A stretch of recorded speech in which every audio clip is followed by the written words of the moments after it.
Señoras y señores, tengan ustedes muy buenos días, pero mucho más que buenos días. Estamos felices porque Uruguay campeón. Uruguay campeón, señor. 7 de 9 en los Grammy Latinos de Jorge Drexler. Sí. Impresionante la campaña de don Jorge. ¿La verdad? Realmente ha dejado a la música uruguaya por todos los cielos. Mira, me anoté algunos de los nombres que también participaron en distintas categorías con Drexler. O sea, a todos estos monstruos le ganó en casi todas las categorías que se presentó. A ver. Pablo Alborán, Marc Anthony, Bad Bunny. Lo tiene, no mira, Bad ese. Bunny. Lo tiene. Camilo, Shakira, Juan Luis Guerra, Cristina Aguilera, Carlos Vives, Sebastián Yatra, Alejandro Sanz, Fonseca, Rosalía. Algunos de los rivales de Drexler que ayer lo eligieron. Y no es casualidad, porque vos una categoría de repente decís, bueno, se inclinó el jurado por ese lado, pero en 7 categorías de las 9 que estaba nominado. Y hay unos cuantos que realmente Don son Jorge. tremendos. Estamos hablando de los Y Grammy bueno, Latinos, el ¿no? que es más tremendo que ellos se para llama que no Jorge sabe, Drexler. ¿verdad? No, también. Programa para Por leer. favor. Precioso. Uruguay campeón del mundo, Uruguay entonces campeón del podemos decir. mundo. Para, Muy bien. No, muy estamos lindo el hablando video que de... pusimos. Esperen, denme un segundo para poner en contexto porque capaz que alguien no entendió. Estamos hablando de los Latin Grammy, que bueno, recién lo estábamos repasando. Los Grammy Latinos, ¿le gusta ahí? ahora me sí. gusta Sí. más. Bueno, pero te lo venden No así se como me haga. Latin Grammy, yo qué sé. No, para- Grammy, acá son los Grammy Lo Latinos. único que falta es que los Grammy latinos le digamos Latin Grammy. Por Yo favor. me Suena quedo... parodistas los Latin Grammy. Yo me quedo, Son con los los Latin premios, Grammy. me quedo con los premios graffiti del amigo Miguel Olivencia, Son cosas distintas. Pero qué golazo de Drexler, ¿no? Impresionante. Y hace un ratito en MB Noticias abrimos su segundo bloque con uno de los videos ganadores. Lo vimos. Se llama Precioso. Tocarte. Muy Tocarte linda. la canción que canta que compuso y que canta con Z Tangana, el Ahí español. Y después también tiene como otra canción, como mejor canción pop, que es La Guerrilla de la Concordia. También ganó por esa canción. Así que completito. Un discazo, Tinta y Tiempo, que es el disco donde están todas estas canciones de las que estamos hablando, de Jorge Drexler. Fenómeno video- de el que video. arrancó. Es muy sugerente. No, es además, realmente te hace sentir como la sensación del tacto, ¿no? En distintos momentos. No sé si lo tenemos por ahí. Hace un ratito lo pusimos. Bueno, Sí, pero. Y aparte. Ahí, ¿cómo? sí, Ahí está la canción Tocarte de fondo. Sí, la sí. música, las letras, Drexler realmente tiene un recorrido impresionante y es parte de nuestro paisaje sonoro, de esa que nos identifica como parte de lo que somos, por suerte. Así que un beso muy grande para todo el país que está celebrando este momento y me van a dejar celebrar Arrancamos bien el mundial. Perdón, ¿lo qué? dedicando el programa. Ah, bien, me gusta. Para la abuela de Joaquín, se llama, o sea, le dicen mi nina, una Mi reminiscencia nina. de lo brasileño, que nos maquilló hoy a los 4. Muy y bien. bueno, es una gran televidente, es de las que sabe reconocer a quién maquilló su nieto y a quién no. ¿Ah, sí? Así que le iba a avisar, miranos, y ¿En yo le voy a mandar un serio? saludo. Sí. Las abuelas saben eso. Mi para nina. mí abuela- porque nos pone un... Yo para mí es la única abuela que tenía contrasabilidad maquillística. No sabía. Yo sé mirar una foto y reconocer si me maquilló Cecilia Caraballo o no. ¿Ah, sí? Eso sí sé. Ah, le yo- mando un beso grande a la maquilladora estrella de Le este canal. mandamos un beso grande, por supuesto que sí. También, bueno, a mi nina, la abuela de Espino. La abuela de Espino, Ahí muchísimas gracias por vernos y bueno, capaz que nos ve solamente cuando está Joaquín, ¿eh? Y sí. Abuela, seguinos viendo, por favor. No seas mala, mi nina. Menina bien. Caracol o Menina Baiana. Sí. Era Menina en realidad, pero bueno. Bueno. Capaz que es Menina, porque Menina Veneno. Nina Veneno tira a Rafa Taroco por ahí también. Muy bien. Sí, sí. Bueno, un beso grandote. mi portugués es espantoso, es casi peor que mi inglés, así Es que... uno fala pero sí, portugués, ¿eh? si entendí Sí, bien... es- Marisa Monchi. Monchi. Monchi. En la cédula dice Monchi. C-H-I. Vos lo Y pronunciás muy bien. tiene a Mosquilo en cámara. Ay, tengo a Mosqui, pero Salúdelo. siempre lo saludo y me va a quedar mal con Raúl Antoine, que es otro de los camarógrafos históricos de este canal. una Hoy no está exclusión de Silvana Gran Sosa. Sí está Silvana Sosa, que es otra de las grandes guerreras de esta casa. Pero tengo a Mosqui, que es uno de los queridísimos, que está en la calle, que es de los que guapea Todo terreno. día a día, todo terreno. Todo terreno. Mosqui, un placer que seas mi cámara. ¿Puedo decirlo así? ¿Suena importante? Lo quiero con el corazón, de verdad. Y CGM me dice la productora. Bueno, vamos a SGM. Eso Y bueno, con vamos a Marcelo, ¿no? SGM Eso con porque... Marcelo. Pero Sos mirá, camino de la si vida. hay alguien que puede presentar... Llegó el momento. Nadie como Marcelo Fernández para presentar el siguiente Sí, espacio. señora. Mira, Ya le ponen la música. estamos felices porque... Jorge La agarró de Drexler- sorpresa, la agarró de sorpresa. Mire, la agarró de sorpresa. Dice, acá estoy. No veía, perdón porque no tenía monitor Ahí de está. este lado, Ahora entonces sí. no te veía. Ahí está. Hola Lu, buen día. Supongo que estarás feliz con Drexler a pesar de que vos te gustan casi todas las canciones, pero hay una que no te gusta mucho, aquella que dice y que sea lo que sea, porque no es que sea lo que sea. Vos no podés ir por cualquier lado, por cualquier calle y que sea lo que Dios quiera, que sea lo que sea. Necesitamos certezas. No, acá necesitamos por dónde ir, necesitamos que alguien nos marque el camino. Y por eso, aquí está, con todos ustedes, Lucía Gómez, directamente desde el CG. Buen día, chiquilines, ¿cómo andan? Muy bien, muy Muy bien. Qué bien, muy energía. bien. Vamos Qué a tener que energía dejar de un ratito viernes. Vicentico para Sí. empezar con Drexler. Tiene razón, arrancamos muy arriba el viernes, tiene razón Lucía. Tienes razón. Muy bien, bueno, aquí vengo con certezas, con novedades, con cómo está el tránsito en esta mañana de viernes. En primer lugar, comentarles que a esta hora tenemos un siniestro en la Rambla y Ámsterdam, que está obstruyendo un carril hacia el centro, está bastante enlentecido el tránsito por allí, así que bueno, a tener en cuenta esta información para quienes tengan que salir de casa. También tenemos continúan apagados los semáforos del cruce de Avenida Brasil y 26 de marzo y también Avenida Brasil y Echauri. Esto es por un problema con UTE, por eso es que todavía no se ha restablecido el funcionamiento en esos cruces, así que bueno, también a circular con mucha precaución por allí, es una zona bastante transitada. También a esta hora algunas demoras en el tránsito en la Rambla desde la zona de Punta Carretas, de General Paz a Solano López. Allí está un poquito demorado el tránsito, está un poquito más alto el tiempo de viaje de lo habitual. Y también por Boulevard Artigas desde Garibaldi hasta Avenida Italia, también tránsito enlentecido por allí. Además, les comento cuáles son los cortes que se van a estar realizando el día de hoy por la zona del centro. Va a estar cortada Pablo de María entre Rodó y la Avenida Rivera hasta aproximadamente las 17 horas.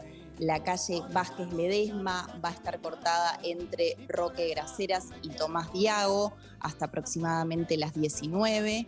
Gallinal entre Cufré y Rodríguez Larreta. Allí se van a estar realizando reparaciones de vialidad, así que está previsto un corte hasta aproximadamente el 5 de diciembre. Hoy también la calle Basilio Araujo va a estar cortada entre Rafael Ortiguera y García de Zúñiga. Este corte está previsto entre las 9 y las 15 horas aproximadamente. Y por último, comentarles que, bueno, que este fin de semana se va a realizar la carrera San Felipe y Santiago, así que ya desde hoy van a haber algunos cortes por la Rambla. Hoy a eso de las 10:30 se va a estar cortando la Rambla hacia el este, en la esquina con Buxareo, para hacer lo que es el arco de la llegada, allí en la zona de las Letras de Montevideo. Así que bueno, la Rambla hacia el este, en la esquina con Buxareo, va a estar cortada hoy a partir de las 22:30 y mañana a partir de las 15 ya se va a estar cortando todo el circuito de la carrera, que es en la Rambla, en la Senda Sur, va a quedar cortado entre Mazzini y Gabriel Otero, así que bueno, ya mañana desde las 15 hasta aproximadamente las 23 horas, que es la hora prevista en la que el tránsito se normalice totalmente. Pueden encontrar todos los detalles de los cortes en la web de la Intendencia de Montevideo. Bueno, hasta aquí fue toda la información. Nos reencontramos el lunes y que pasen un buen fin de semana. Muchas gracias, Lu. Un beso grandote, buen fin de semana. Bueno, atenti, mañana Senda Sur, o sea, por las dudas que vos no tengas claro los puntos cardinales, es la que da contra el agua, la que da contra la arena. Mejor orientación que esa no hay. No, hay sur la que contra da el agua. Contra el agua, chao. Es esa. Desde Mazzini en Positos hasta Gabriel Otero en Carrasco. O sea que todo ese pedazo de Rambla se va a poder circular entre las 15 y las 23 horas. No dejes nada para hacer el sábado porque se colapsa toda Rivera también, todas Anda en las vías. auto, anda caminando, anda en patineta. Sí, Corre. sí. O anda a correr a la San Felipe, claro. Porque además va a estar precioso. ¿Cómo? Porque además va a estar precioso. Divino. Y yo ya que tuve la oportunidad de leer en el guión lo que se viene para los próximos días, A ver. les cuento que salvo el domingo, que ya les tengo malas noticias, se mucho vienen unos calor, días igual. preciosos. Así que si el señor director nos regala las placas, le podemos decir que la temperatura, mira lo que es la temperatura mínima de hoy y de toda la semana. 19 grados, la máxima de 31, y yo de manga larga. ¿A qué temperatura tenemos ahora, Rafa?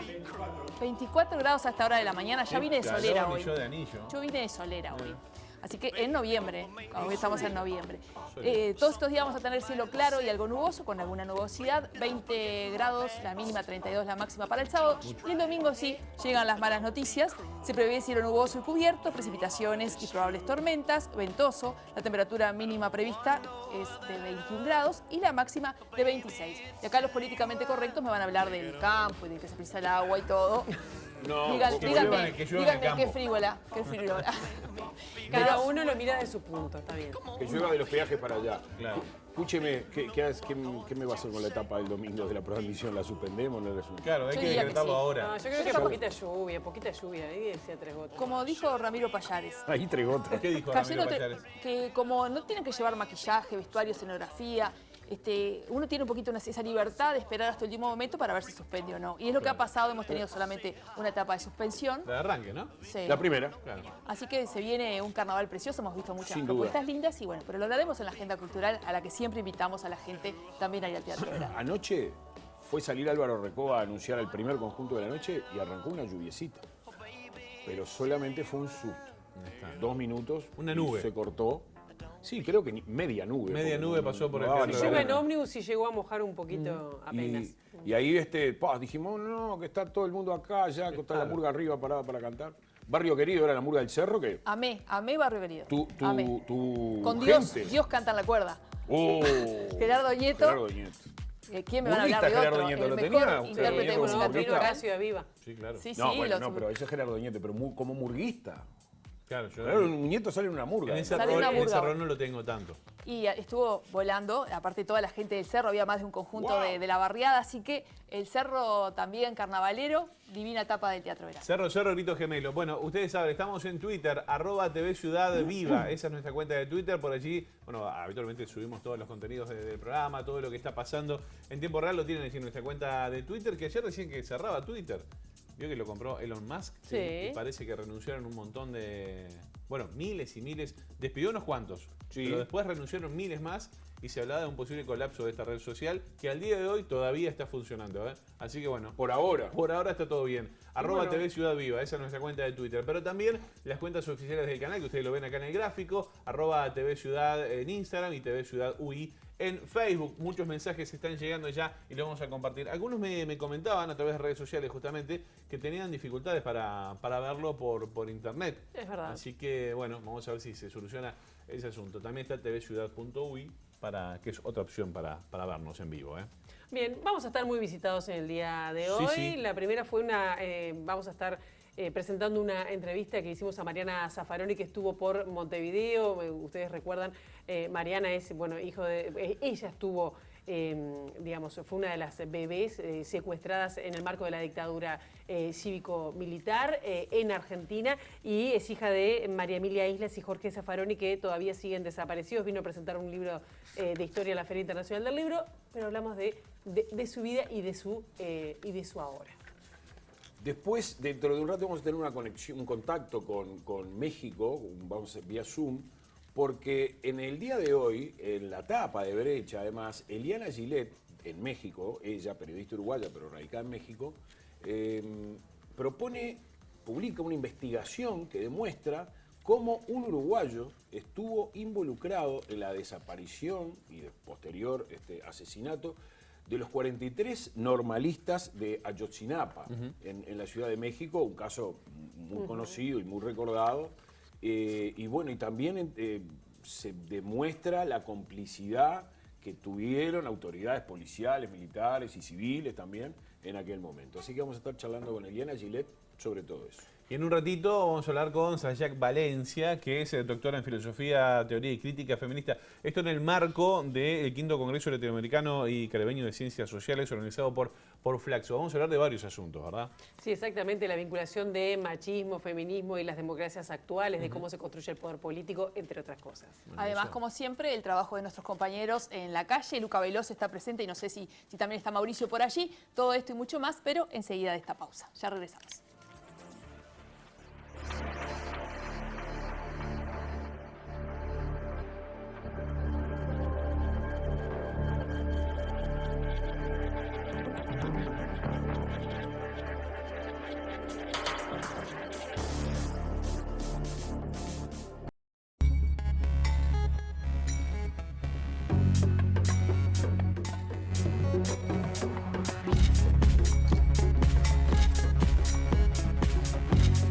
dijimos, en el marco del 5º Congreso Latinoamericano y Caribeño de Ciencias Sociales, visita en Montevideo una cantidad de especialistas de ciencias sociales de todo el continente. Y para hablar de uno de los temas centrales que es eje en este congreso, que tiene que ver con igualdad, estamos recibiendo a Sayak Valencia, doctora en Filosofía, Teoría y Crítica Feminista.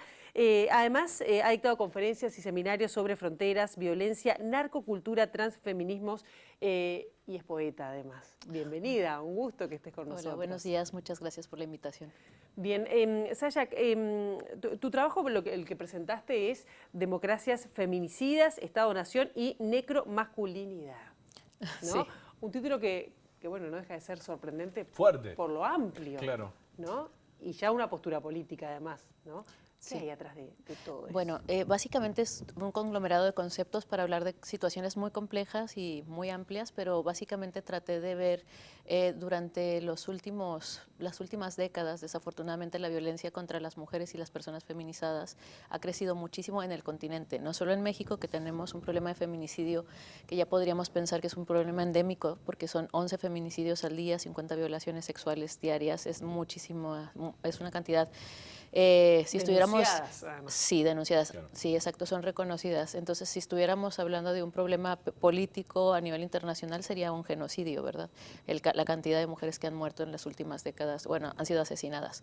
Y lo que estaba tratando de apuntar con esto es, necromasculinidad apunta a un tipo de masculinidad que ejerce violencia letal y violencia de baja y alta intensidad, pero sobre todo letal. Y esto con el ánimo no de decir la masculinidad es toda igual, sino más bien hay ciertas prerrogativas en la masculinidad como una cartografía política, o sea, como algo que gobierna los cuerpos de los varones y las personas que se identifican con la masculinidad, que no siempre tienes por qué ejercer, pero que hay personas que lo ejercen, que es la capacidad de agresividad, de acción, de valor, de honorabilidad, todos estos valores que como que son encomendados desde el género y desde el Estado, porque recordemos que nuestro cuerpo le pertenece al Estado, ¿no? Es parte del pasaporte que tenemos, ¿no? Somos parte de un país, entonces somos parte de una ciudadanía y esa ciudadanía también reclama derechos sobre el cuerpo, digamos, o sobre la persona.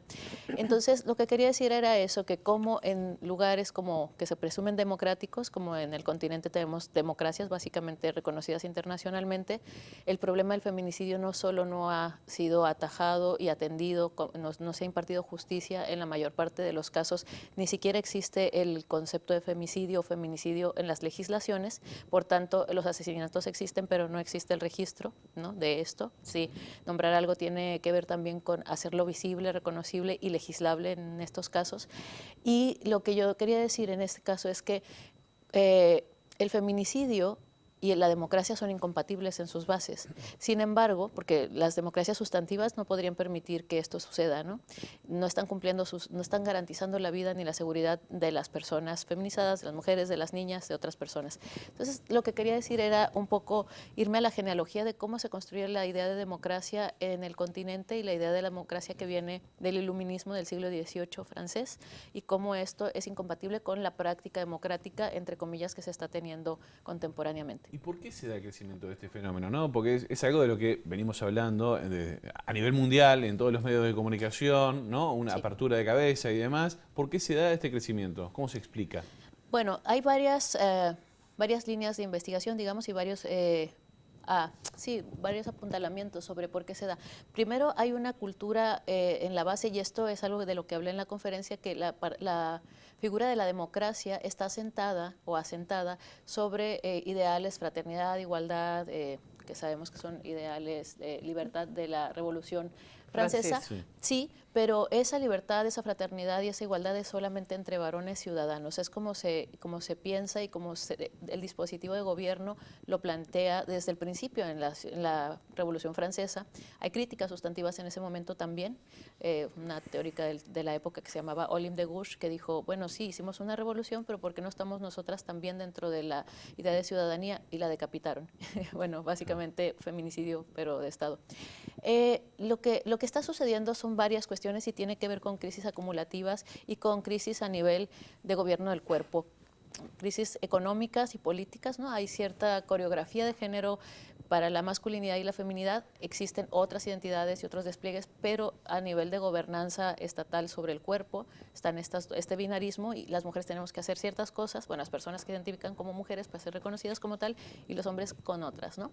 En este sentido, el eje de proveeduría, de valentía, de trabajo, de uso del espacio público, cosas que pensamos que eran como ya del siglo pasado, siguen siendo como las coreografías para los varones. Esas no han cambiado demasiado y para nosotras tampoco. Entonces, la economía también ha flexibilizado los roles de participación en la vida pública, en la esfera del trabajo, pero no ha sido capaz de transformar culturalmente los valores asociados a la feminidad y a la masculinidad. Claro. En el caso de México se habla mucho de que la desregulación del trabajo en los años 90, con el inicio del neoliberalismo, empezaron también los feminicidios en Juárez, y se habla de que hay, no, pues sistémico y hay un montón de causas, pero está afianzado en justamente la amenaza que sienten algunos varones de verse como emasculados por la integración laboral de mujeres y la independencia de mujeres que ya se pueden sostener a sí mismas y que ya no los necesitan, digamos. Sin embargo, también hay muchas cuestiones que tienen que ver con mercado de cuerpos, con trabajo sexual, bueno, con trata, narcotráfico, con ¿no? Porque narcotráfico. Juárez en su momento fue un corte y con otras cuestiones más asentadas en la economía, que tenemos que seguir el rastro de la economía para también pensar los problemas sociales. Creo que es muy importante. Exacto. Yo te quería preguntar, ¿hay alguna diferencia, ves alguna diferencia si estamos hablando de gobiernos de izquierdas o gobiernos de derecha en esta concepción de masculinidad y de feminismo? O de concepción de mujer. Sí, la feminidad es una cosa y el feminismo es la politización.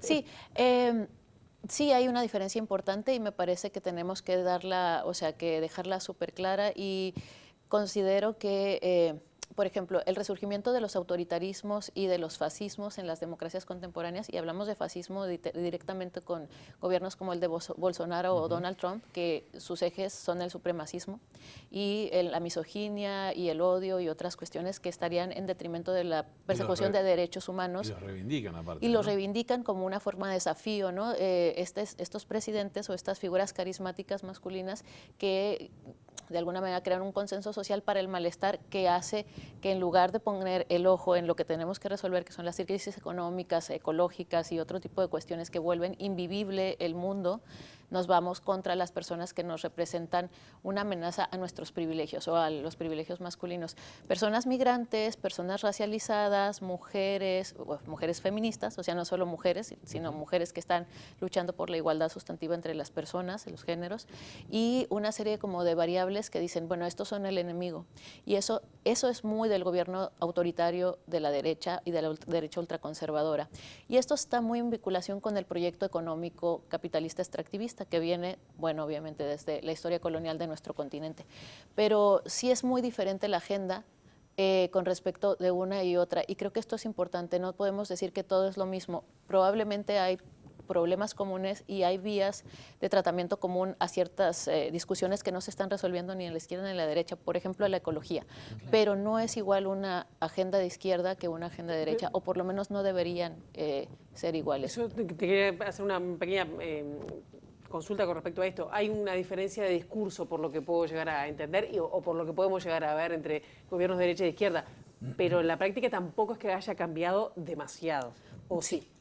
La cuestión también es que hacemos como mapeos generales de situaciones, y en algunos casos hay grandes como avances en cuanto a la legislación. Por ejemplo, en algunos lugares se puede hablar de que ya hay legislación sobre feminicidio, se está trabajando sobre la legislación del transfeminicidio, pero sobre todo creo que, aunque parezca que no hay grandes avances, discursivamente hablando sí es necesario hacer un frente común para no ser avasallados por un discurso que reivindica todas estas cuestiones que nos parecen pues antiderechos básicamente, ¿no? Y que además de ser antiderechos tienen consecuencias materiales en el cuerpo de ciertas personas. O sea, si apoyamos el racismo a ultranza, no nos extrañe que asesinen a gente que vive de manera precaria en las periferias de nuestros países porque están llegando como migrantes, ¿no? De repente hay un índice alto de asesinatos a ciertas personas porque los discursos, somos personas sociales, no somos un animal político y social, crean realidad. O sea, por eso tenemos jurisprudencia, porque el discurso hace aquello que enuncia,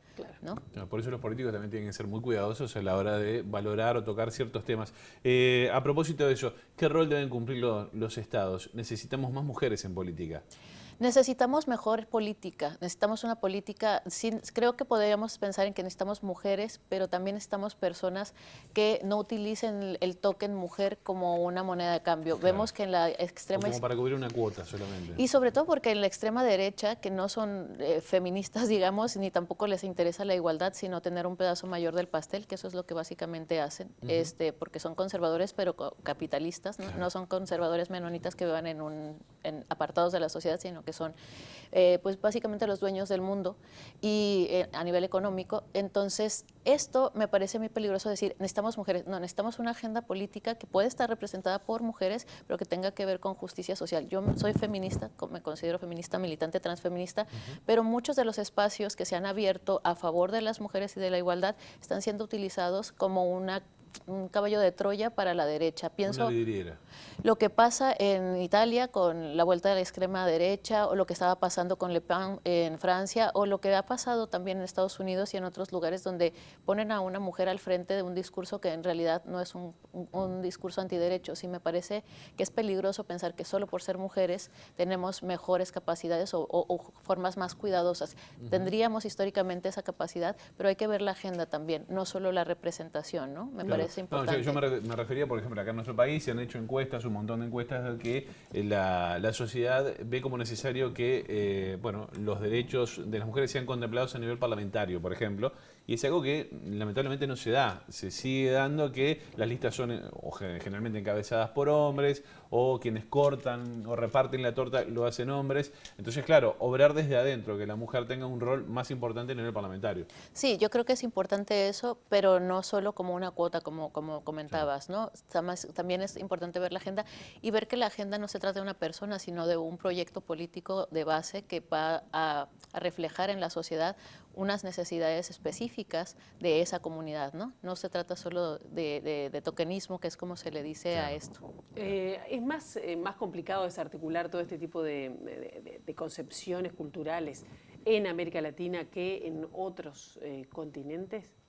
Mira, desafortunadamente parece que nosotros tenemos una idea, se tiene una idea de que nosotros somos básicamente machistas e ingobernables en Latinoamérica por la historia colonial, pero no es tan así. De hecho, la cifra de asesinatos o de feminicidio en países nórdicos es tremenda, de violencia intrafamiliar, como le dicen aquí, y de violencia contra las mujeres es muy alta, tomando en cuenta que son países con poblaciones muy pequeñas, o sea, 4 millones de personas es todo un país. En México una ciudad pequeña tiene 4 millones de personas, en Uruguay no sé cuántos millones. No somos 4, no llegamos a 4 en total. 3.200.000. Bueno, pero entiendo que si se compara como por ejemplo con un país mucho más grande, las cifras importan. O sea, a lo mejor aquí hay 2, pero 2 dentro de 4 millones es muchísimo. Exacto. Si son 2 en una población de 100 millones, pues sí hay diferencia, ¿no? De repente parece que tenemos que cumplir con ese destino manifiesto que se diseña para nosotros en este continente de ser salvajes e ingobernables, y entonces necesitar políticas públicas exteriores para que nos gobiernen. Yo creo que hay una forma muy regional de entender la masculinidad y el machismo. Yo creo que el machismo en México es parte del Estado-nación, o sea, es fundacional en México, es un Estado feminicida y machista, por eso el feminicidio no se resuelve, porque no consideran que la vida de las personas feminizadas sea importante, porque es un valor de juego, ¿no? Y de cambio. Ahí está cambiando poco a poco con el trabajo de base de los feminismos también. ¿Y qué se notan esos cambios? Se nota en la gente más joven. Se nota en la gente más joven que a veces tiene como una apropiación medio cosmética de los logros feministas, ¿no? Bueno, somos todas feministas y hay cosas que nos gustan y hay cosas que no nos gustan. Las chicas más jóvenes, las niñas, las chicas más jóvenes y los chicos, personas también no binarias. El cambio de enunciación, el lenguaje, la manera en que se comportan entre ellas, eso me parece que es importantísimo porque están haciendo cambios en la cotidianidad y son más permeables a un cambio de discurso también con respecto a otras luchas que no son solamente las de género, sino las ecológicas, las que tienen que ver con precariedad económica, laboral y otras cuestiones, ¿no? Entonces siento que sí hay un trabajo de base que está haciendo un trabajo de transformación a nivel de conciencia y cultura en diferentes lugares. Pienso todo lo que pasó en Argentina con el pañuelo verde o lo que ha pasado en Chile, y yo sé que acá también El pasan pañuelo cosas. verde era cuando se lo ponían para, digo, a favor de la despenalización del aborto. Sí, y que también el pañuelo verde era a favor de la memoria histórica porque tiene un pañuelo blanco adentro del pañuelo verde, ¿no? Y el pañuelo blanco de las madres de la Plaza de Mayo hablaba de que son sujetos políticos, sean madres o no sean madres, ¿no? Autonomía corporal sobre todo. Ya tenemos que ir cerrando, Zayek, pero yo te quería preguntar, a veces, que una discusión que además se dio en redacción, ¿por qué han aumentado tanto o por qué se denuncian tanto, por qué mueren más las mujeres? Es decir, ¿porque ingresaron al mercado laboral, porque estamos viendo que estamos pidiendo la igualdad? Es decir, se nos ha vuelto en contra en algunas cosas, ¿no?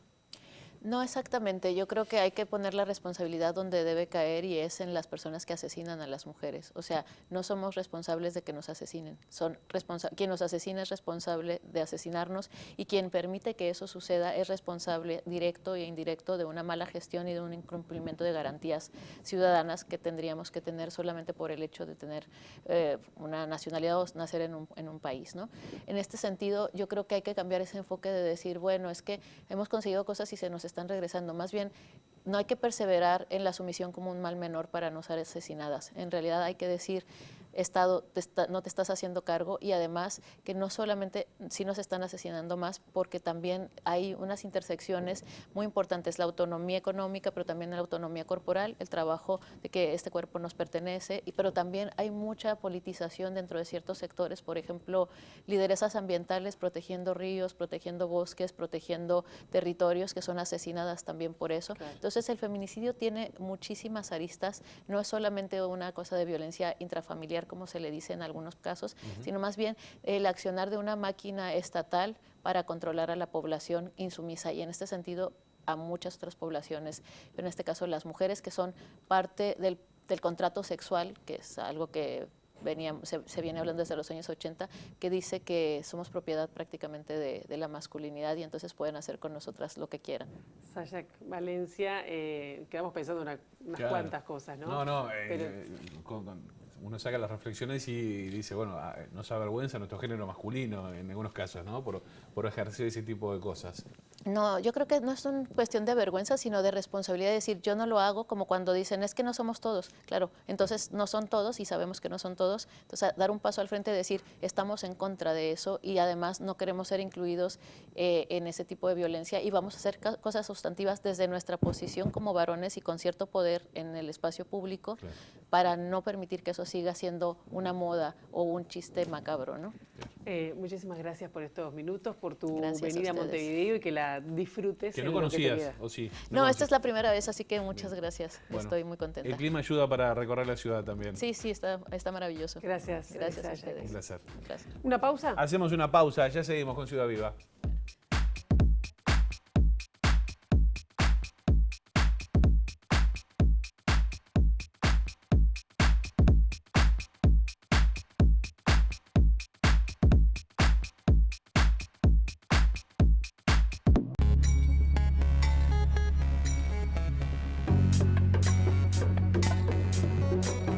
Presenta Mercado Agrícola de Montevideo, en el corazón de un barrio donde late la ciudad. Mercado de Historias. Mercado de Historia. El principal titular de la tapa de brecha del día de hoy es una investigación que realizó Eliana Gillette directamente desde México, que vincula a un uruguayo con la desaparición y posterior asesinato de los 43 estudiantes, los 43 normalistas en Ayotzinapa, en México. Y por eso ahora estamos en contacto precisamente con Eliana Gillette, directamente desde México, para que nos cuente un poco los pormenores de esta investigación. Buen día, Eliana, ¿cómo estás? ¿Qué tal, Marcelo? Buenos días. Un saludo para ti y para la audiencia acá, tempranito en la Ciudad de México, 6:20 de la mañana. Wow, bueno, eso primera cosa de la que te debemos agradecer. 6 de la mañana en Ciudad de México. Contanos un poquito rápidamente cómo está el clima. Bueno, ahora está cambiando un poco, vieron que estamos en el hemisferio norte, está empezando lentamente el frío, pero acá no hace nunca frío, en el valle siempre es un clima bastante templado, así que está muy agradable en esta mañana que ya empezó movida desde ayer con este reportaje que trabajamos durante un buen tiempo en el semanario Brecha, que gracias al apoyo también de los compañeros de la redacción pudo salir en la tapa del semanario, que prueba este vínculo de este ciudadano, el uruguayo, como se lo menciona por el apodo en distintos expedientes judiciales a los que pudimos tener acceso para esta investigación, para la que también preparamos un pequeño reportaje en video para entrar en calor. Siempre nos gusta también que se pueda ver un poco de lo que estamos hablando. Entonces, Marcelo, cuando tú gustes, si quieres, podemos también ver este reportaje y ya entramos derecho en el tema. Me parece perfecto. Sí, dale. Mandamos desde ahí. Bueno, adelante.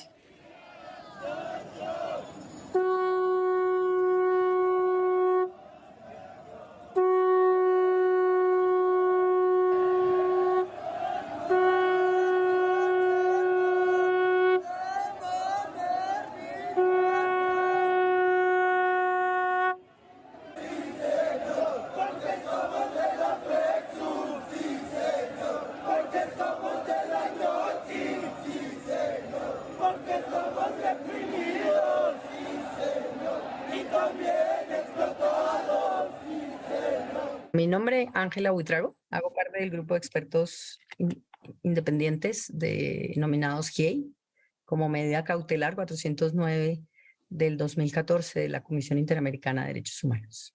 En el informe número 3, pero desde el informe número 1 del GIEI, ya se decía que había elementos para afirmar que todo lo que sucede o lo que sucedió tenía relación con grupos que se dedicaban al trasiego y al narcotráfico.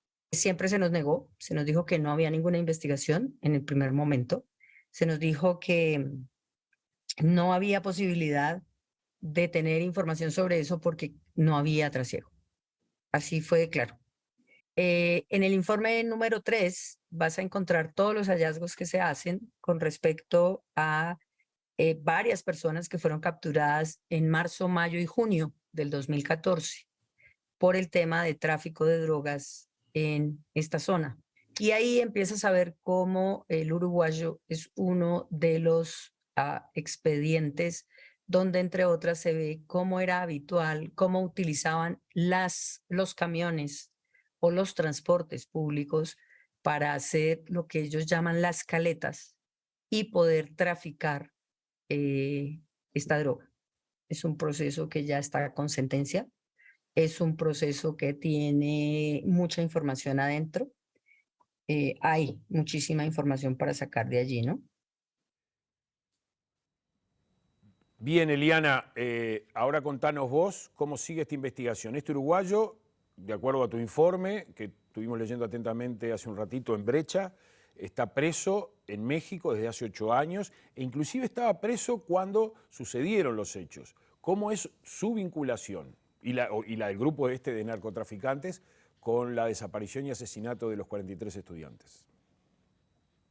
Bien, como mencionaba recién en el video Ángela Buitrago, que es la ex fiscal colombiana que forma parte del grupo interdisciplinario de expertos independientes desde el año 2015, que viene a México a trabajar con el caso Ayotzinapa a partir de una medida cautelar que se dicta entonces. Han tenido ellos un papel fundamental, sobre todo en desmontar lo que aquí se llamó la verdad histórica, que coloquialmente se le dice la mentira histórica, que fue un gran montaje oficial en torno a lo que había, o a lo que supuestamente había sucedido con el ataque a los normalistas, ocurrido en septiembre, el 26 y 27 de septiembre de 2014, en la ciudad de Iguala, en el estado de Guerrero, en el sur de México.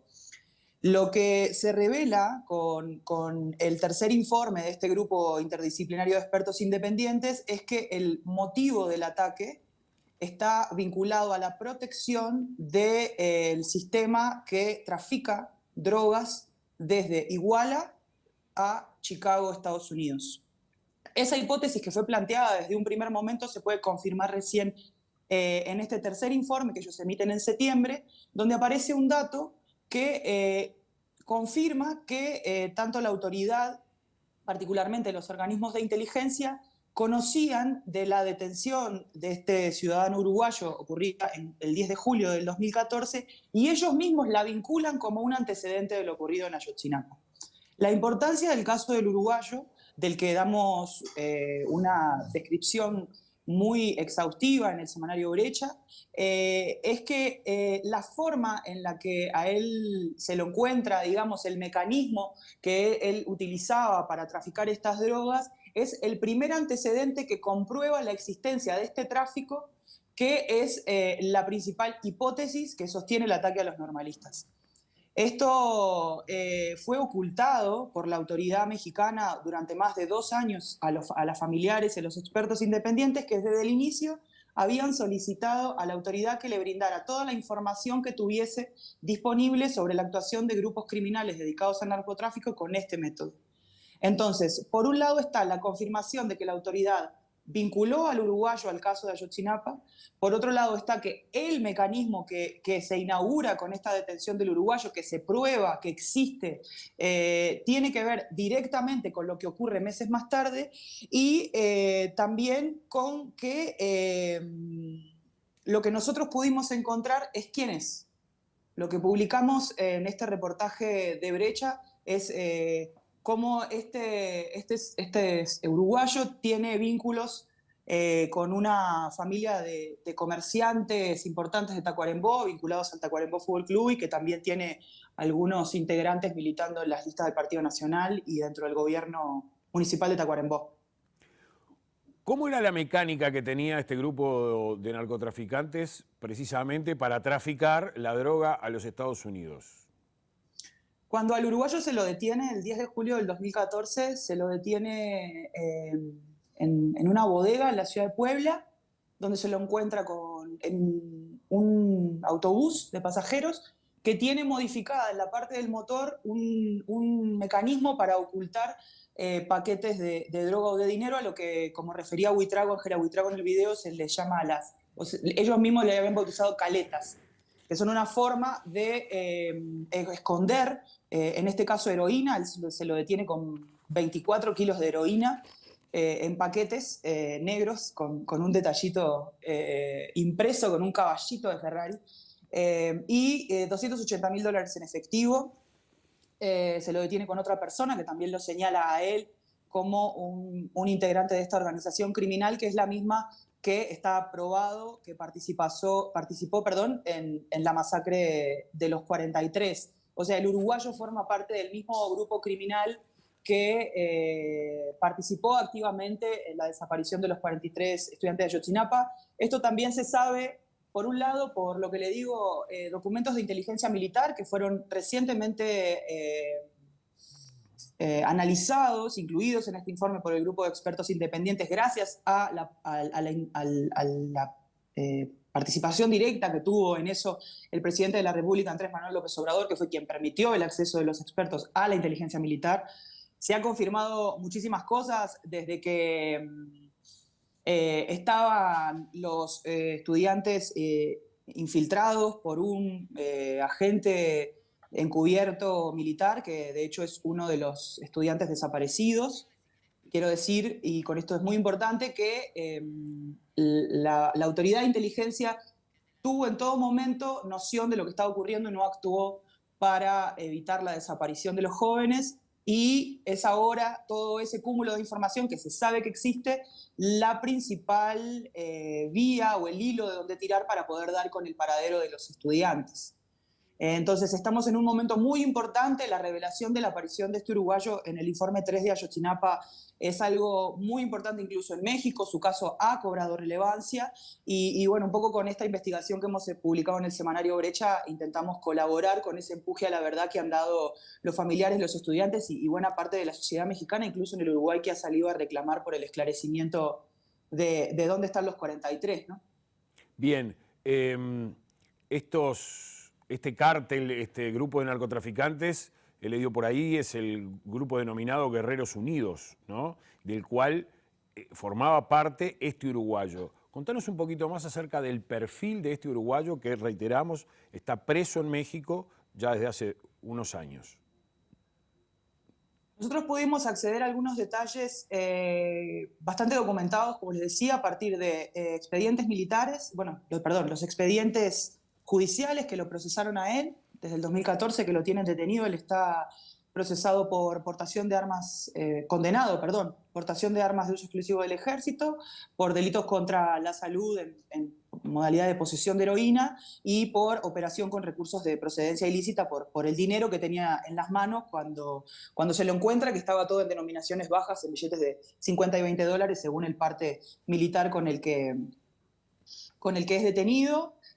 También accedimos a entrevistar a una persona que habló con él en prisión en el año 2016 a partir de un pedido que hacen los familiares de los 43 cuando reconocen su existencia. Es importante señalar que hay varias pruebas que ligan al uruguayo. Ángela Buitrago nos lo confirma, él está vinculado con el grupo criminal, porque también existe un cúmulo de esta misma información de inteligencia que tiene que ver con una serie de escuchas telefónicas que se practicaron tanto en México como en un caso en Estados Unidos, que judicializó a otro integrante de este mismo grupo criminal y que durante el tiempo que el uruguayo todavía estaba activo, en los primeros 6 meses del año 2014, estuvo interceptando a integrantes de este grupo criminal en Estados Unidos que se comunicaban con los que estaban en México, y hasta no hemos accedido directamente a esa información porque todavía tiene mucho que ver con el caso Ayotzinapa y hay bastante reserva en lo que es delicado,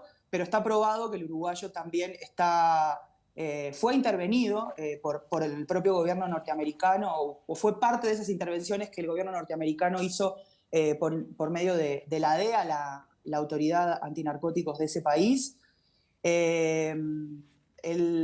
Hasta donde sabemos es un hombre bastante joven, nace a comienzos de los años 80 y lleva por lo menos 20 años en México.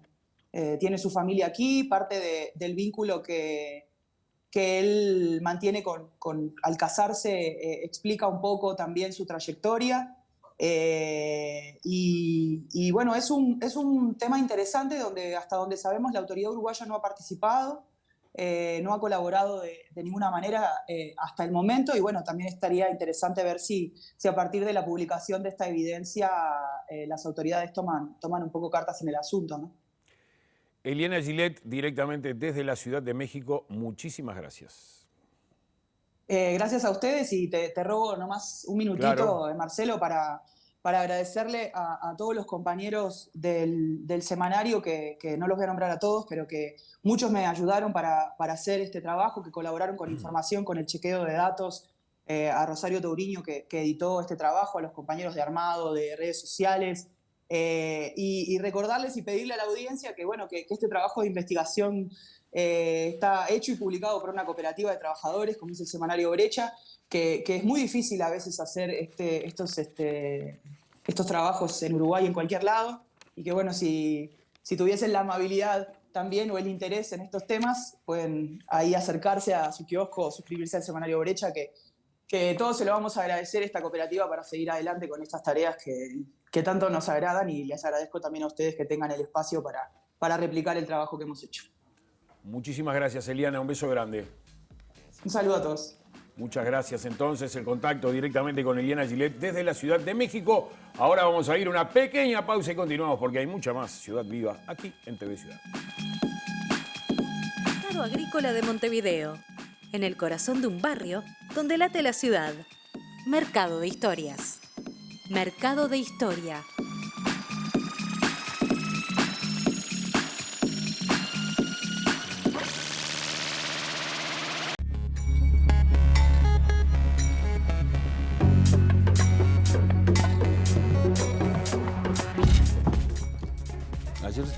Además estamos partiendo de este programa que hoy sale, como siempre, como en cada jornada, puertas afuera a través de nuestros periodistas. Tenemos a Luca Veloz en la calle para hablarnos de algo que va a suceder mañana y que no sé si vas a ser protagonista. Luquita, bienvenido. Bueno, me obligaron, ¿saben? Porque me acaban de entregar la camiseta de la 27 edición de la carrera San Felipe y Santiago, la carrera de la muy fiel y reconquistadora aquí por la Rambla de Montevideo. A partir de las 19:15 horas se larga desde Sofitel Carrasco, pero hay una edición muy especial este año porque hay una carrera para personas mayores, 2.800 metros, y será desde el Museo Oceanográfico. Largará a las 17:30 horas. Todo culminará en las Letras del Quibón y estamos con la directora de deporte de la Intendencia de Montevideo, Silvia Pérez. Bueno, está todo pronto, nos decía. Está todo pronto, estamos con los nervios ahí como el jugador antes de salir a la cancha igual. Bueno, porque es una edición muy importante, porque son 27 ya, como vos decías, y por eso es la carrera más histórica y más tradicional de Montevideo. Y bueno, y como vos decías, esta caminata más bien de personas mayores, que va a salir del museo hasta las Letras 2 horas antes de la otra, se inscribió muchísima gente, hay más de 1000 personas en eso y 4000 en la otra carrera, o sea que estamos re contentos. Y cupo lleno. Sí, todo. Tuvimos que cerrar las inscripciones ayer. Hay gente que se molestó porque dice que no habíamos puesto que se cerraba el cupo de determinada cantidad, pero bueno, se hubieran inscrito un poquito antes. La verdad que estamos muy contentos y esperamos que salga todo precioso. A ver, ¿cómo están entregando ya los kits en el mercado agrícola de Montevideo? En el mercado agrícola, hasta mañana mismo a mediodía se entregan. También las personas mayores lo vienen a retirar acá su camiseta, que es igual que esta. Verde. Sí, es verde por Montevideo Más Verde, ¿no? Esa fue una intención de la intendenta, de promocionar el Montevideo Más Verde. Va a ser una marea verde corriendo por la Rambla. Y también, a propósito del Montevideo Verde, esta vez hemos incluido en el kit, en los kits de los corredores, un sobrecito de semillas, gracias a Semillas Beltrame, que va a ir a ver remolacha, lechuga, zanahoria, perejil, rúcula, para que cada uno pueda hacer su propia huerta orgánica en su domicilio y si ya la tiene, ampliarla. Eso también apunta al Montevideo Más Verde. ¿Hay chip donde los corredores se pueden controlar? Sí, claro, todo como siempre. Todo, sí, eso sí, eso sí. ¿La premiación cómo se va a realizar? La premiación va a ser en las Letras de Montevideo, una hora después de la llegada. Los corredores de elite llegan en poco más de media hora, pero bueno, esperamos que llegue de repente el malón para realizar la premiación. Muchísimas gracias, directora. Entonces, nos acaba de entregar esta camiseta, me puse en un compromiso, Tania. Imagínense, voy a ver si participo, aunque ya no tengo lugar para la inscripción, pero de forma individual. Bueno, Luca, tráeme una para mí, me tengo fe para la de 2.800 y poco de metros para la de la tercera edad. Preguntá si hay un mínimo de edad. Bueno, usted está para correr la de fondo, Tania.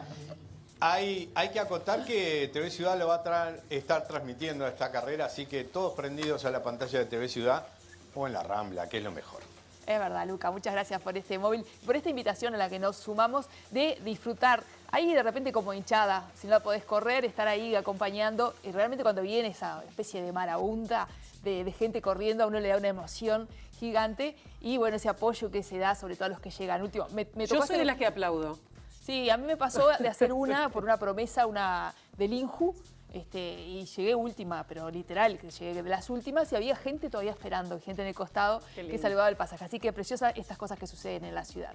Y de salir puertas afuera, venimos a un trabajo que realizaste vos, Pilar, y que tiene que ver con algo que sucedió con la publicación de un libro que estuvo presente en nuestra última edición de la Feria del Libro, pero que tiene también que ver con una parte importante de nuestro país y de nuestra historia toda. Sí, exactamente, porque con motivo de la Feria del Libro, que hubo muchas personas que vinieron acá a Montevideo, quien arribó, estuvo esta semana aquí en esta ciudad, es Mariana Zaffaroni, hija de María Emilia Islas y también de Jorge Zaffaroni, ambos desaparecidos. Ella misma tuvo su identidad restituida en 1992, una de las niñas recuperadas por las abuelas de Plaza de Mayo, con un trabajo incansable de sus abuelas uruguayas. Recordemos a Esther, María Esther Gatti, justamente que es una de las caras también de lo que fue Madres y Familiares. Como sus ojos, me acuerdo que ella fotografía, ¿no? Como sus ojos fue icónicamente representación, su abuela. También para todos nosotros sigue siendo como un estandarte de Exactamente. Y bueno, pero vino acá por un libro, ¿no? Un libro, ella es abogada, lo va a contar, pero profesora universitaria, y quiso escribir en ese libro como la historia del siglo XX, dice básicamente mi siglo, y lo hizo de una manera que yo realmente invito a leer el libro porque por momentos habla de, por ejemplo, de la Gran Guerra, ¿no? De la Primera Guerra Mundial, y lo hace con un tono realmente muy comprensible, muy como para adolescentes y jóvenes que quieran interiorizarse o su primer contacto con la historia desde otro punto de vista, hasta con podcast y sugerencias de charlas en YouTube. Pero bueno, por aquí fue que empezamos a hablar aquí en TV Ciudad con Mariana. ¿Lo vemos? Lo vemos.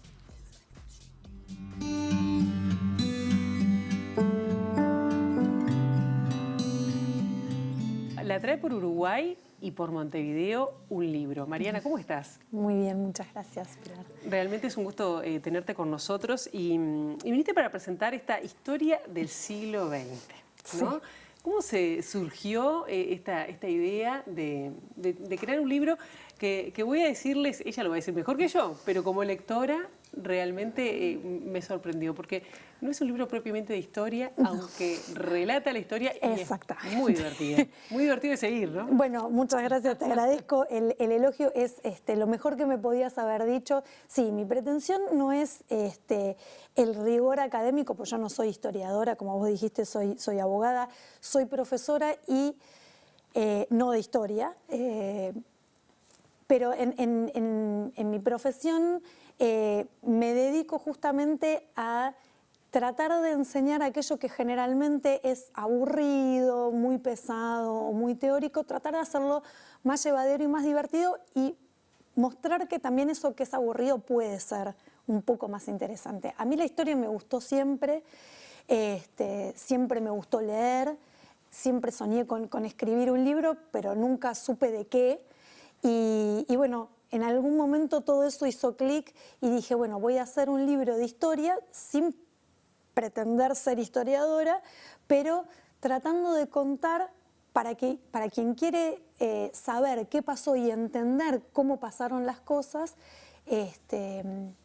contarlo de una manera divertida, como si se lo contara a mis alumnos o a mis hijos. Yo tengo hijos adolescentes, entonces, ¿cómo podría llegarles a ellos para explicarles lo que pasó y que les interese, aunque sea un poquito más? No digo que nadie pretenda después de eso ser experto en historia, pero sí por lo menos tener una idea de qué pasó y por qué pasó. Claro. Acá, ¿por qué elegiste este lapso, no? Dice que es el primero de una serie, Claro, ¿no? claro. Siglo XX elegiste. Bueno, sí, no sé, me surgió por ahí. Dije, bueno, para empezar, empecemos por acá porque me parece que pasó de todo, es todo muy interesante, está todo muy reciente. O sea, yo soy del siglo XX, entonces por ahí para mis hijos, que cuando ellos dicen el siglo pasado, yo siento como que tengo 150.000 años, sí, pero es la realidad. Entonces me pareció que era muy, muy divertido empezar por ahí, porque bueno, eso, pasaron un montón de cosas que todavía están teniendo consecuencias en la actualidad nuestra. Entonces, a mí me sirvió cuando empecé a investigar para el libro, decir, bueno, pero esto que pasa ahora viene de acá. Y entonces ahí me pareció que era un buen punto de partida. Después veremos por dónde nos lleva la cuestión, si seguiré más para atrás, si seguiré por otro lado. Igualmente el siglo XX va a estar completo. Va a estar completo. ¿Vas a llegar hasta la actualidad o hasta dónde? ¿Todo el XX? Hasta así. Me parece que termino con las Torres Gemelas, pero porque en algún lado hay que poner un punto. En algún lado hay que poner un punto final, porque si no, bueno, se sigue. Claro. Pero bueno, hay que ponerle un cierre ahí. Y me parece que ese es un buen cierre. ¿Y cómo se te ocurrió lo de poner enlaces a YouTube, enlaces a podcast? ¿No? Bien, ¿Eso sí, que fueron tus hijos o en esa práctica docente? En la práctica docente yo tengo varios cursos hechos de educación a distancia, de herramientas tecnológicas para la educación. Ahora terminé justamente la maestría en tecnología educativa. Y es la forma, o sea, es la forma de llegar hoy a un público que ya, o sea, si no está en YouTube no existe. O sea, y yo te diría que ya por ahí mutaron a otras plataformas, otras cosas, que yo todavía vengo de atrás. Pero bueno, YouTube más o menos todavía ahí se mantiene, lo mismo que los podcasts y todo. Y más allá de eso, a mí cuando busco y encuentro ese tipo de cosas, me parece que suman un montón. Es la historia del siglo XX que a medida que va avanzando se va volviendo cada vez más mundial. Empieza medio como limitado a Europa, pero a medida que después van pasando cosas, no sé, la descolonización de África, la revolución china, la guerra de Vietnam, o sea, cada vez todo el tema de las dictaduras en Latinoamérica, cada vez se va ampliando más el espectro porque pasaron cosas en todos lados, no es solamente Europa. En la presentación del libro dice que te propones desentrañar de qué manera los sucesos se van encadenando unos con otros y nos conducen, así dice, directamente a nuestra actualidad y cómo eso nos cambia la mirada y la interpretación de nuestro tiempo. ¿Te pasó a vos con tu historia personal y cómo se, digo, en este trabajo de historia, pero cómo se encadena la historia con tu vida personal, que además, digamos, es como muy fuerte, ¿no? Siempre saber cómo fueron las cosas permite armar como una línea de causalidad, si bien las cosas no son causales, pero cuando uno las mira para atrás, puede encontrar esto que yo digo de que se van encadenando una cosa con otra, porque cuando pasa una determinada situación, eso genera distintas opciones. Saber cómo fueron las cosas permite explicar todo lo que fue pasando a partir de ahí y cómo se llega hasta hoy. Es como como una cadenita. Sí, un rompecabezas que con distintas miradas. Total. Sí. Y es esa cadena, ¿no? Y en tu caso, vos investigaste, porque digo, en Uruguay creo que quien más, quien menos ha seguido tu caso, que fue uno de los casos más emblemáticos de niños que habían sido secuestrados en dictadura y además en Argentina, que hay muchos casos acá. ¿Te ayudó esa mirada de la historia, esa reconstrucción a entender lo que te pasó, a volver a apropiarte de una identidad que te habían te fue quitada? Sí, absolutamente. Cuando uno lo lleva al plano personal, obviamente, cuando uno está imbuido en esa historia, hay una comprensión desde el punto de vista objetivo, que por supuesto es lo que yo te decía, sirve para entender, bueno, cómo fue todo el recorrido de los acontecimientos míos y de las personas que participaron, en cómo llegó cada uno y cómo llegué yo acá. Después está lo íntimo y lo personal, que no se explica racionalmente, ¿no? O sea, ahí no hay explicación que valga, o sea, las emociones íntimas de cada uno, o mías particularmente, no se pueden explicar por una explicación causal de los acontecimientos. Eso es lo que sentís o no lo sentís. Lo que te tocó. No tiene nada que ver. En tu caso es lo que te tocó. Porque vos podés desde el plano racional entender un montón de cosas, pero lo que sentís, lo sentís. No hay una necesaria conexión entre ambas cosas. Porque a mí me sorprendió, digo, ahí es un tema personal, cuando vi el libro y dije, escribe sobre su historia. No. Y no. No me animé. Fue una decisión. No pude todavía. Tal vez algún día. Todo el mundo me dice que debería, pero yo todavía no le encuentro no le encuentro por dónde. Capaz que en algún momento me inspiro o se me conectan los cables y sí, pero no me animé todavía.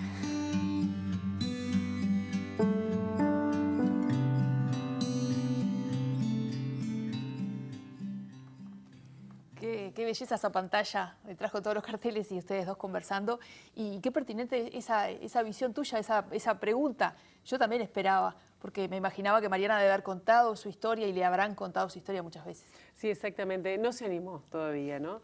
Pero aún desafiando, bueno, ese prurito que a veces uno tiene de indagar en historias personales, bueno, me animé también y hablamos de cómo ella vive hoy su historia y cómo se la cuenta a sus hijos.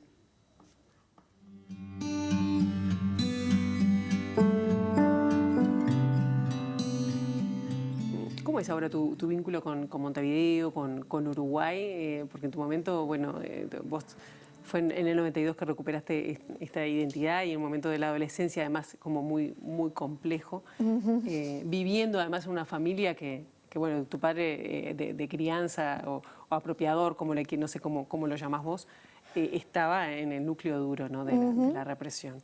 ¿Cómo es este vínculo ahora? Yo vengo todo lo que puedo. No, siempre que puedo vengo, me encanta venir. Tengo mucha familia acá, tengo muchos amigos. Siempre me falta tiempo para visitar a toda la gente que me gustaría poder visitar cuando vengo, pero bueno, yo vivo en Buenos Aires, trabajo allá y bueno, a veces venir y escaparse, aunque sea poquitos días, se me hace difícil, pero cualquier oportunidad que tengo siempre trato de venir porque me encanta, la paso bárbaro, me encantaría poder pasar mucho más tiempo acá, siempre lo hablamos con mi marido de ver cómo podemos hacer para quedarnos, para tener algo fijo acá, para quedarnos, no sé, unos meses, todos los años, dividirla. ¿Y cómo le contás a tus hijos, no? Porque ese es como otro paso, que mamá fue protagonista casi de una historia, sin saberlo, pienso por esos ojos de Gonzalo Berijón y Virginia Martínez. Es mucho más fácil de lo que yo siempre me torturé pensando cómo iba a ser. Desde el momento en que yo tuve a mi hija más grande, siempre decía, bueno, ¿cómo va a ser el momento en el que le tenga que decir todo esto? Y la verdad es que ella empezó la escuela y para el 24 de marzo, que en Argentina es feriado justamente porque se conmemora la fecha del golpe, siempre en las escuelas se hace algún como si fuese una efemérides y se habla sobre lo que pasó y bueno, todas esas cuestiones. Y un día, bueno, mi hija llegó a casa preguntándome, así, pero como, mamá, ¿nosotros tenemos algún pariente desaparecido? O sea, bueno, a ver, sentate y veamos por dónde empezamos. No, bien, o sea, qué sé yo lo hablé con mi psicóloga, en ese momento yo iba a hacer terapia y todo, y me dijo, nada, vos respondele lo que ella te pregunta, no le contestes más de lo que te está preguntando, y nada, o sea, siempre trata de quitarle lo cruel del asunto, o sea, no te detengas en eso, sino, bueno, en otro tipo de cosas. O sea, no en el sufrimiento, sino en lo que pasó, y bueno, ella después te irá viendo por dónde le interesa saber. Y nada, y cuando el día que se lo conté, para ella fue totalmente natural, ella ya conocía a la familia que tenemos acá, porque yo ya tenía relación con ellos. Marta y María Esther. A Marta, Marta me parece que no estaba allá. Por el lado de los Zaffaroni. Sí, bueno, pero a mis Y tías María Esther, sí, sí, claro. a mis tías sí, a mis primos y todo. María Esther, me parece que cuando ella me preguntó, no sé si todavía vivía, pero sí la conocía, sí la conocía. Y nada, o sea, para ella era familia. No le llamaba la atención la situación de que había una familia acá y otra familia allá, o sea, con una naturalidad que, eso es lo que yo digo, a mí me parecía, yo siempre pensaba, bueno, ¿cómo voy a hacer para decirles y qué sé yo? Y la verdad es que ella lo hizo muy fácil. Y después, bueno, ya la segunda ya era mucho más sencillo. El tercero, a veces tenemos la sensación de que no sabemos si sabe, porque él vive en su mundo y suponemos que se enteró, pero la realidad es que no estamos seguros. No va por ahí. No estamos seguros si sabe o no sabe lo que pasa. Nada, sí, claro, sabe. Pero él es como que... 16 años. 16 años, varón, de Acuario, medio como que todo le pasa de costado. Pero nada, sí.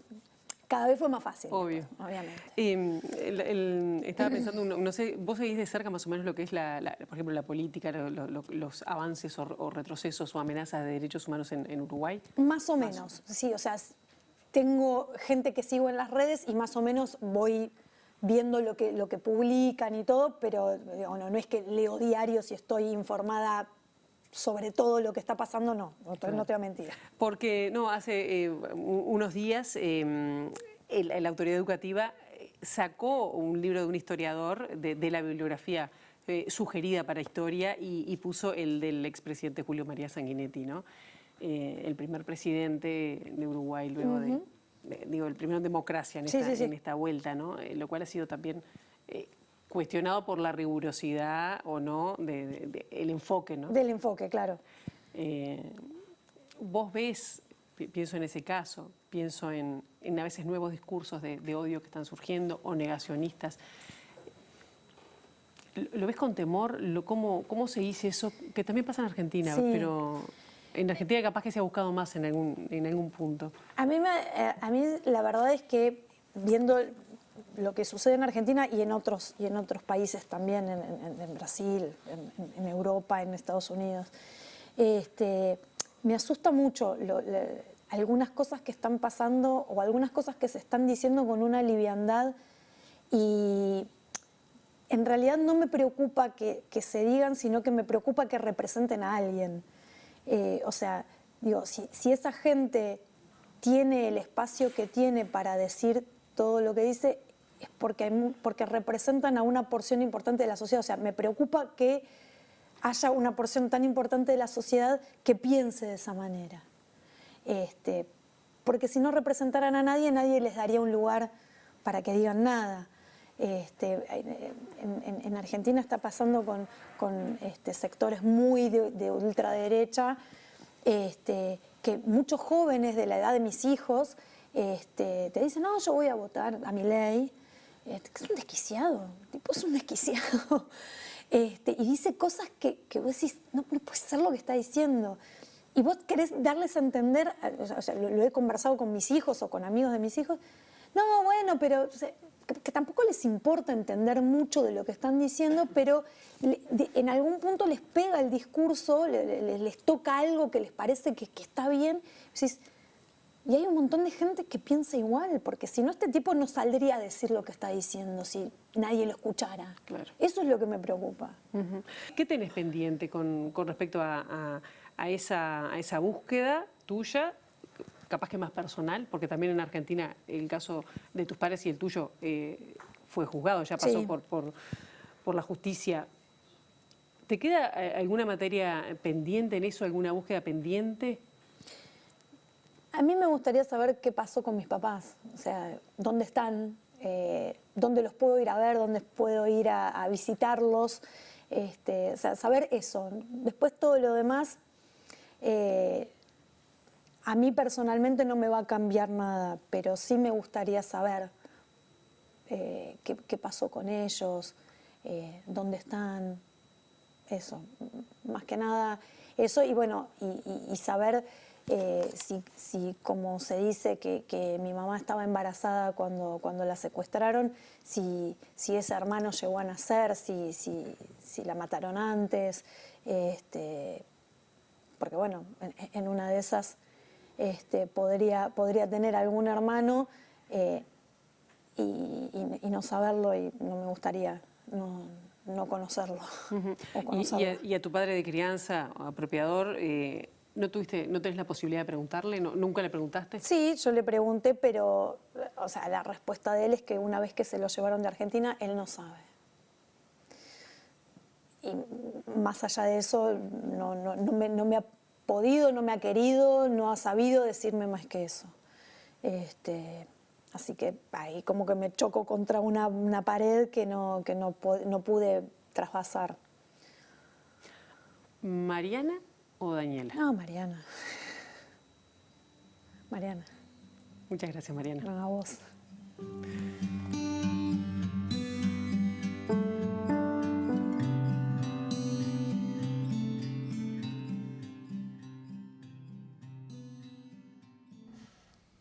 Felicitaciones, qué fuerte. Qué gran nota. Sí, sí. Fue emocionante, la verdad. La miro ahora y digo, la miré como 4 veces y aparte, había varios finales, ¿no?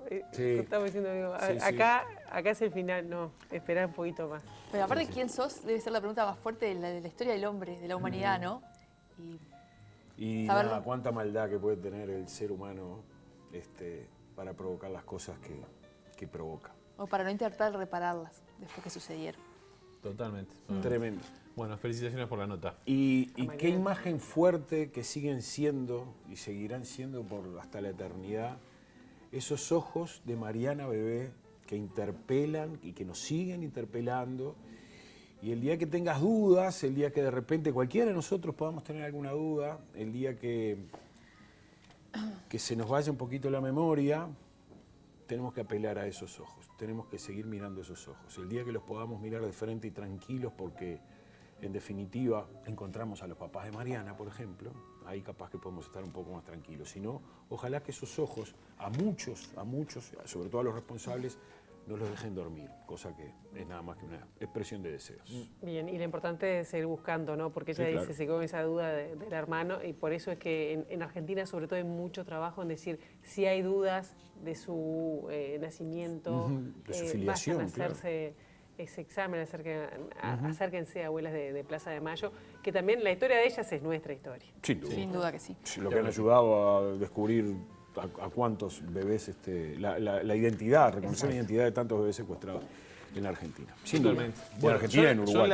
Son las 10 de la mañana. Estamos prácticamente en el final, pero como siempre tenemos agenda cultural. Sí, no hay que perder de vista lo que es el alimento cultural y hoy es la noche de las librerías. Allí Tristán Narvaja se viste de fiesta con muchas actividades.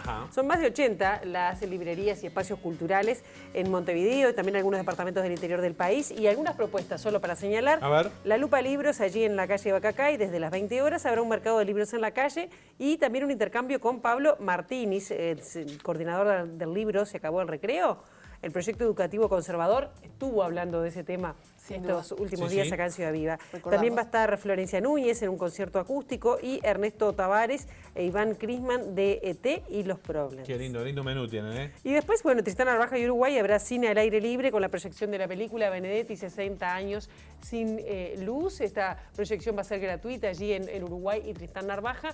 Otra posibilidad, además de andar recorriendo las ofertas de libros que van abiertas a la calle. Y nos quedamos en la zona porque en Escaramuza, allí en Pablo de Maricha Rúa, propone libros y gastronomía en la calle. También una ronda de freestyle a cargo de Prendidos y luego Luciano Superbiel y su concierto para piano y electrónica. ¿Qué le parece? En esta jornada también hay lugar para la literatura infantil. Isadora Libros, por ejemplo, de Melito Blanco y Pagola, presenta el libro infantil Veo, Mil Colores, de Eduardo Silveira.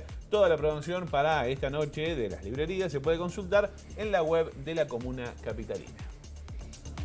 Y de los libros nos vamos a la música porque comienza el programa Sodre en la Plaza en el día de mañana. El Coro Nacional Juvenil se presenta mañana sábado a las 18:30 horas en la Plaza Irineo Leguizamo, ahí frente al Hipódromo de Maroñas. Desde noviembre y hasta abril, en cada uno de los municipios de Montevideo se realizarán espectáculos de ballet, conciertos y presentaciones corales. Será al aire libre y, por supuesto, con entrada gratuita. Yo les voy a invitar al teatro, en este caso para ver a El Capo, de Julio Chávez, el actor argentino que se presenta este fin de semana con la multipremiada Yo soy mi propia mujer, encarnando la piel de Charlotte, una travesti que vivió en Berlín en épocas del nazismo y el comunismo. Esta obra, escrita por Doug Wright, es una versión de Fernando Mas Lorenz y Federico González del Pino. Está dirigida por el propio Julio Chávez. Yo soy mi propia mujer, llega al Teatro Galpón este sábado y domingo a las 21 horas. Y también concretamente este sábado, desde las 12 del mediodía, en la tribuna olímpica del Estadio Centenario, se va a hacer la gran llamada mundial. ¿En qué consiste esto? Bueno, la convocatoria incluye a varias comparsas, entre ellas el Eguá, la Jacinta, Conozco algunos de la Jacinta. No, de la Facala, ¿conoce usted alguno? No, también de la Jacinta. De la Jacinta también, por supuesto. La Barrica y Cuarén 1080. El Eguá, la Jacinta, Unicandó, la Facala, la Barrica y Cuarén 1080 unen fuerzas allí en la tribuna olímpica. Desde allí se parte, vamos a salir con una llamada, en esta denominada llamada mundial, para alentar a Uruguay precisamente en vísperas del inicio del campeonato mundial. ¿Toca usted? Por supuesto. Claro, encabeza ahí, ¿no? No, encabezo nada. Mañana... ¿Van con todo el plantel completo o solo tambores? No, tambores, bailarinas, cuerpo de baile, todo. ¿Usted usa gorro? A Yesuina, ¿cómo no? Claro. Una de las ¿Usa gorrito? ¿Cómo? ¿Usa gorrito? ¿Gorrito? No usan gorrito. No usan gorrito. Pero ella dice por menos el sol. llamada, menos dice llamada. el costado Nos maternal. tenemos que ir, pero antes recordarles... No es una cosa típica de... antes de irnos, ¿Qué llamadas recordarles vio que... usted, Pilar? Antes de irnos, recordarles que el sábado vamos a tener mucha actividad en este canal porque además de la San Felipe va a haber una jornada de boxeo, pero también va a estar un equipo grande de gente trabajando para el recital del Arbano Carrero, así que estamos invitando a todos a estar ahí, va a estar todo el equipo ahí transmitiendo esa preciosa aniversario, ese aniversario de los 45 años, que se va a emitir seguramente sobre el fin de año. Sí. ¿Sabe qué? Hasta acá llegamos. Sí, señor, Hasta pero acá antes, llegamos. pará. Yo quiero terminar igual que el programa pasado. No, vamos. ¿Ecuador o Qatar? Dije Ecuador. Ya por eso, pero no cambió. Lo Te mantiene. lo dijo muy con los bien. teloneros. Me asusté. Lo está muy bien. Lo mantiene. Bueno, ya volvemos el lunes con Mundial empezado. Vamos a ver qué pasa. Suerte. Tenemos la penca. Buen fin de-